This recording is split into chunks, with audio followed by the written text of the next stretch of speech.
వేసవి సందర్భంగా పెద్దపల్లిలో మంచినీటి సమస్య తలెత్తకుండా చూడాలని అధికారులను కోరారు ఎమ్మెల్యే విజయ రమణారావు. ఈ మేరకు వాటర్ మేనేజ్మెంట్ సిబ్బంది సమన్వయంతో పనిచేయాలని సూచించారు. పట్టణంలో అమృత్ 2 నిధులు 25 కోట్ల 60 లక్షలతో నల్ల కనెక్షన్లు ఇచ్చే పనులు జరుగుతున్నాయని ఎమ్మెల్యే తెలిపారు. ఇక మున్సిపల్ కార్యాలయంలో పారిశుద్ధ్య కార్మికులకు విజయ రమణారావు దుస్తులు పంపిణీ చేశారు. మేడే రోజు నిర్వహించవలసిన ఈ కార్యక్రమం అనివార్య కారణాల వల్ల వాయిదా పడిందని ఎమ్మెల్యే అన్నారు. మేడే అంటే కార్మికుల హక్కుల పోరాటాన్ని స్మరించుకునే రోజున ఆయన పారిశుద్ధ్య కార్మికులు కష్టపడి పనిచేస్తున్నారని కితాబునిచ్చారు. అయితే కార్మికుల పని విధానాన్ని మెరుగుపరుచుకొని విధులు నిర్వహించవలసిన అవసరం ఎంతైనా ఉందని ఎమ్మెల్యే సూచించారు. కార్డు 40,50 రూపాయలు 100 రూపాయలు ఉంటుంది. కొత్త ఎన్ని ఇస్తున్నాం,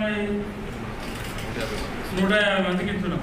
అంటే 100 దాటది కార్డు తయారు చేయడానికి కోసం ఒక మంచి కార్డు తయారు చేసి వాళ్ళకి ఆ కార్డు ఇస్తే వాళ్ళకి మున్సిపల్ నుండి మాకు కార్డు ఇచ్చిన సంతోషం ఉంటుంది. ఎందుకంటే ఇది ఒక్కొక్కరు పోయి చేయించుకునేది కాదు. ఎందుకంటే ఒక్కొక్కరు పోతే మీరు వాళ్ళు ఎక్కువ డబ్బులు తీసుకుంటారు. మరి దాన్ని మీరు కార్డు రూపంగా చేస్తే వాళ్ళకి కూడా గుర్తింపు కార్డు వస్తుంది.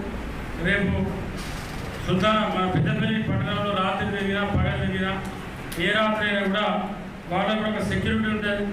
ఏదైనా కైమారు వచ్చినా గులాబీ వచ్చినా ఇంకేదైనా పట్టకుండా ఊళ్ళోకి పోయి నైట్ వచ్చినా కూడా ఎక్కడైనా గిట్నే పోలీసులు ఆపుతారు కదా రాత్రి పూట. వాళ్ళ పని వాళ్ళు చేస్తారు. ఆపినప్పుడు మీరు ఎవరైనా అంటే కార్డు చూస్తే ఫలానా అని చెప్పి తెలిసేటువంటి అవకాశం ఉంటుంది. కాబట్టి తప్పకుండా దాన్ని తయారు చేసి ఇవ్వాలని చెప్పి కోరుకుంటూ మరి వాళ్ళ పెద్దపల్లి పట్టణానికి